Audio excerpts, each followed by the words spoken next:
Where did that go? Where did it disappear to? What's going on? Well, while I was pondering the situation, my husband received a demotion at work because he seemed to be making more mistakes. He had never been particularly dedicated to his job, so the demotion didn't come as much of a surprise to him. However, his memory lapses became increasingly frequent, prompting us to visit the hospital for a checkup. Music. I initially thought it might be depression, but the diagnosis turned out to be early onset Alzheimer's. In simple terms, he was dealing with dementia. I had heard that even young individuals could develop the condition, but I was still shocked to learn my husband had it. My name is Katie Smith. 5 years have passed since then. I'm now 50 years old and my husband is 54. We didn't have children, so I continued working. My parents have passed away, but my husband's parents are still alive and well. They live in the countryside, not far from us. His parents are very kind, and when my husband was diagnosed with Alzheimer's, they offered to take him in and suggested I consider divorce. Music. However, my husband, who had always disliked living in the country, firmly opposed the idea. I chose not to pursue divorce solely because of his illness. We've been married for nearly 20 years, united by love, and not just by the vows of sickness and health. It didn't seem right to abandon him simply because he had fallen ill. Though my husband's memory lapses have increased, he can still lead a relatively normal life. Perhaps the medication he takes to manage the disease is working. It's not too bad because he can still function in many aspects of daily life, and he recognizes me. Although he occasionally doesn't respond to me, when he does, he behaves much like any other person. However, when I ask him specific questions, he often says he doesn't remember or isn't sure. His mistakes at work became more frequent, and he would sometimes become emotional when he struggled with paperwork. He once told me, "I'm thinking of leaving the company. Would you support me if I quit?"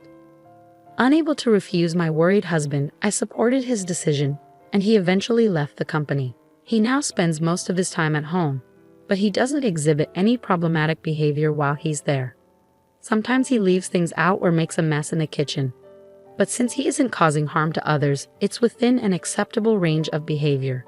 My husband has been home ever since he left his job. I spoke with the doctor about arranging for someone to watch over him while I'm at work.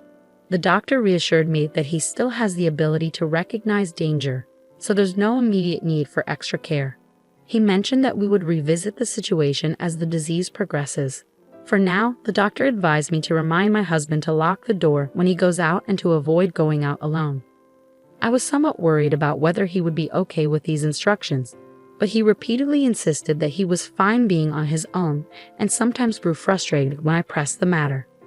"Stop nagging. I'm sick. You're just making me more confused with all this unnecessary talk. Show me some compassion." In the end, I had to give him some space because I couldn't manage his outbursts. 5 years before my husband was diagnosed at 40, I had been promoted to section manager. My salary increased, so even though my husband left his job, we didn't face any immediate financial strain.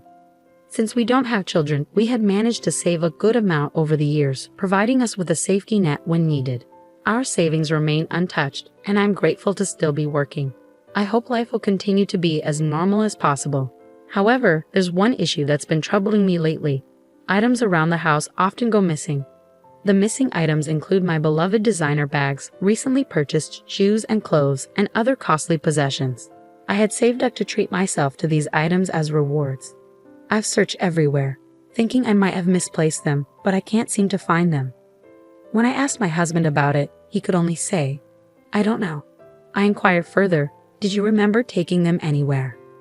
His response remained the same, "No, I don't remember." My husband's responses are becoming increasingly repetitive. I wonder if his illness has advanced to the point where he doesn't even recall taking the missing items out of the house. When I return from work and ask about his day, his frequent reply is, "I can't remember." The doctor explained that the progression of the disease can vary, sometimes slow and other times rapid.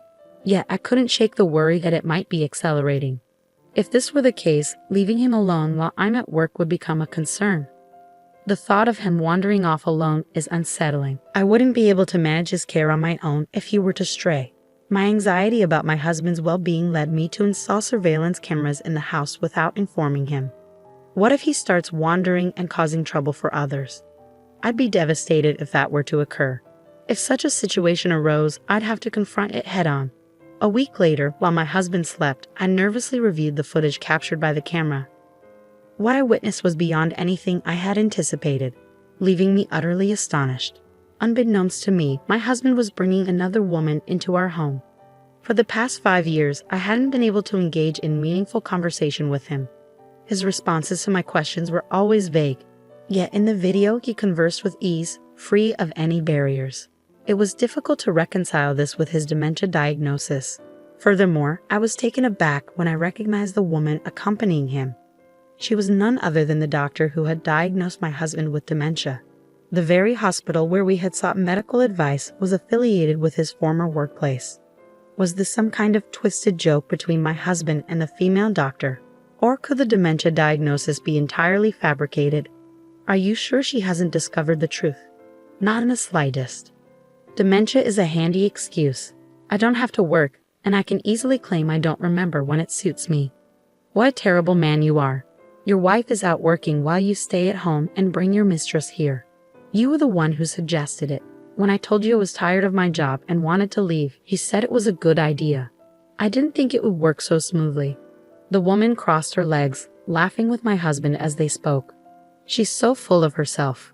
I'm not sure if she got promoted to section chief or something, but her salary keeps going up. She's definitely earning more than me and moving ahead. She probably thinks she's better than me, but thanks to her, we can enjoy moments like this. She's basically our ATM, so she needs to keep working hard. Didn't you say she's just your housekeeper now? Yeah, she's both my housekeeper and ATM. I felt my mind go blank as the words on the screen echoed in my head.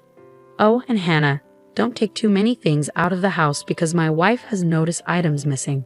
She suggested you take things out and just pretend they're gone. Well, I can always say I forgot due to my condition.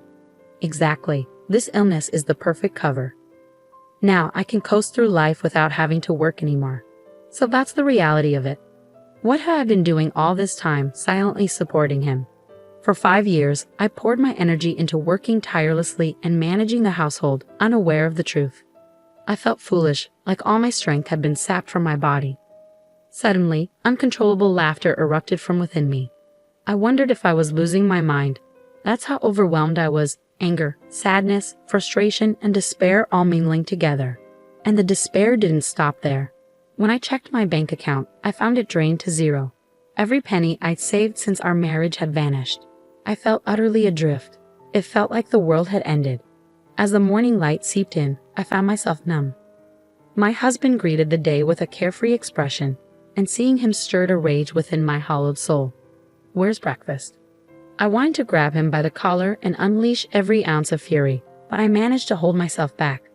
My husband still had no clue that I knew the truth. I struggled with the urge to confront him and demand an apology on the spot, but I was unsure of how to proceed. Even if I lashed out at him, I knew he would simply smile and say, "You found out, didn't you? What are your plans for today? What's going on? You've never asked me that before. I'm just curious about what you do at home all day. I wish I could work like you, but with my condition, I just end up causing trouble for others. I'm envious of your ability to work." I couldn't believe how brazen his words were. Given the evidence of his infidelity, I knew I could use it as grounds for seeking alimony and a divorce. But reflecting on the last 5 years brought me to tears. People who act so shamelessly often try to downplay their actions with excuses and implausible explanations. A few days passed as I contemplated my next steps. Just seeing my husband made me feel sick, but I held my composure. The camera remained in place. Unaware that I knew the truth, my husband continued bringing the doctor into our home while I was away. "Hey, did anyone come by today? I thought I smelled someone else." He responded, "Well, someone might have come by, but I don't really remember. Maybe it was a salesperson." "So how are you feeling? You seem to be doing better lately. Is the treatment helping?" "I don't think so. I feel like I've been getting more forgetful. The doctor told me the disease can be slowed down, but it can't be cured." "That's right. That doctor was quite attractive, wasn't she?" "Was she?" I can't seem to recall her face. I was almost impressed by how convincingly he kept up his act for so long. I couldn't just sit idly by, so I decided to visit my in-laws with a recorded video, without telling my husband. They have always been kind and thoughtful toward me, but they are my husband's parents, so I worried they might take his side. Mr. and Mrs. Smith, I'm sorry for reaching out unexpectedly, but I have something important to discuss with you. What's wrong? You look so worn out. What happened? Come on in. Are you hungry? I'll fix you something warm to eat.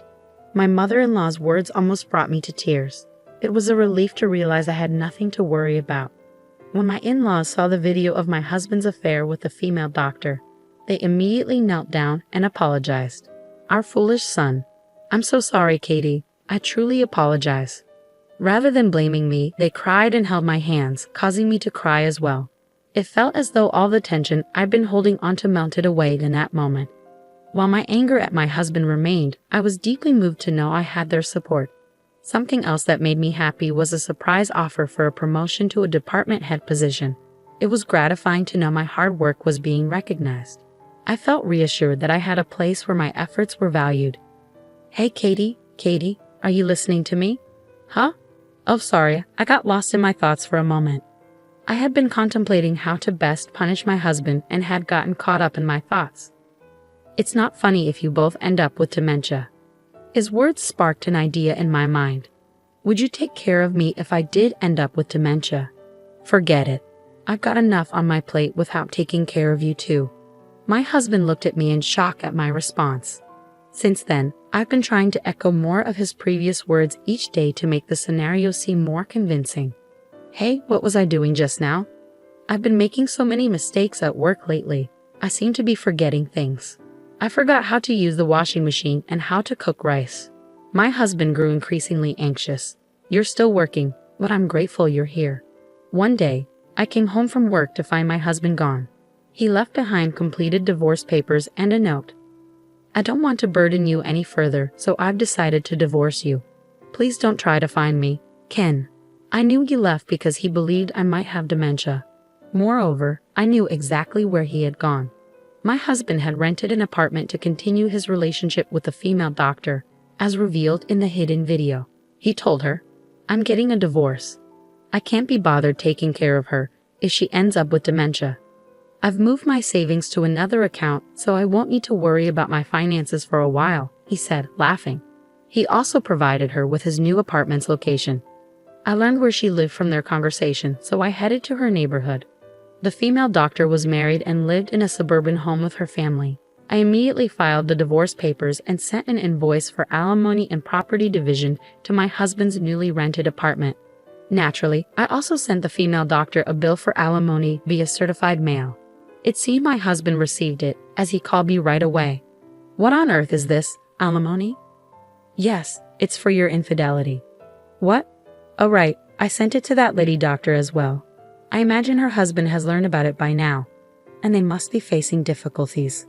Along with the invoice I sent to the female doctor, I also forwarded the hidden camera footage to my husband. Her husband had the right to know what had happened. You sneaky, how did you find out? To be honest, I was surprised too. I couldn't believe it was all a lie. I thought you were losing your mind. You know I was just imitating you. You're so easy to fool, aren't you? My husband chose to ignore his actions and began shouting at me. He accused me, you think I'm being dishonest? You have the nerve to be angry after pretending to have dementia for 5 years and living off my income. You even brought another woman into the house. Do you think that's acceptable? It seemed my husband never imagined that I knew everything. Then he stammered, but what do you mean by property division? I don't own anything. We have your savings. Oh, I already spent it all. Not a penny left. I was amazed he had come this far and was still lying. I told him I had planted a camera in her house and that I had heard every word he told the female doctor. I informed him I had the footage as evidence. I have irrefutable proof. When I informed him that his parents were aware of the situation and were furious, he erupted into another fit of yelling, demanding, "How dare you involve them in this?" He seemed oblivious to the fact that he had no right to shout at me now. Thankfully, his incessant ranting spared me the expense of hiring a private investigator. Upon hearing this, my husband fell silent for a moment, seemingly at a loss for words, before abruptly ending the call. The following month, I received another unexpected call. What's going on? What do you mean? I went to the apartment and they said it had already been canceled. Which apartment? the one we used to live in, obviously. I couldn't help but think to myself that he was the one who initiated the divorce proceedings, so I hadn't anticipated his return. When I told him that I had canceled the lease immediately after he left, he became angry and demanded to know why I hadn't informed him of my actions. I explained that, as he was unemployed, he could no longer be the tenant on the apartment lease. So when he quit his job, I changed the lease to my name. This gave me control over when to terminate the lease and decide where to move next. I ended up purchasing a condo, which I now call home. You bought it? Yes, using the alimony from you and your mistress, along with the savings I recovered. It's a small place, but it's my own haven. Really? Yes, so you won't be coming over. He seemed surprised by my response. You have a girlfriend, don't you?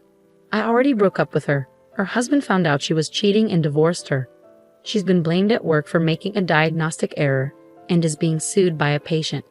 Both her husband and you are suing her for alimony, leaving her in significant debt. Really? Well, I decided I want to start over with you. That way, the alimony will be canceled and I can get the money back. I couldn't believe what I was hearing. Did he really think I would take him back? He was suggesting that we reconcile, implying that the alimony being pursued by her husband could be returned to me. I was almost tempted to ask him if he had lost his mind. You've got to be kidding. Why would I pay you anything? We're divorced. I never want to see you again. There's no chance I'm taking you back. With that, I hung up the phone and blocked all incoming calls from him. Apparently, my ex-husband then went to visit his parents. Little did he know that they had sold their house and moved into a retirement community. They told me he was shocked when he arrived at their house and saw it was up for sale, prompting him to reach out to them. With a lawyer handling the collection of property division and alimony payments, my ex-husband was left with little money in his pocket.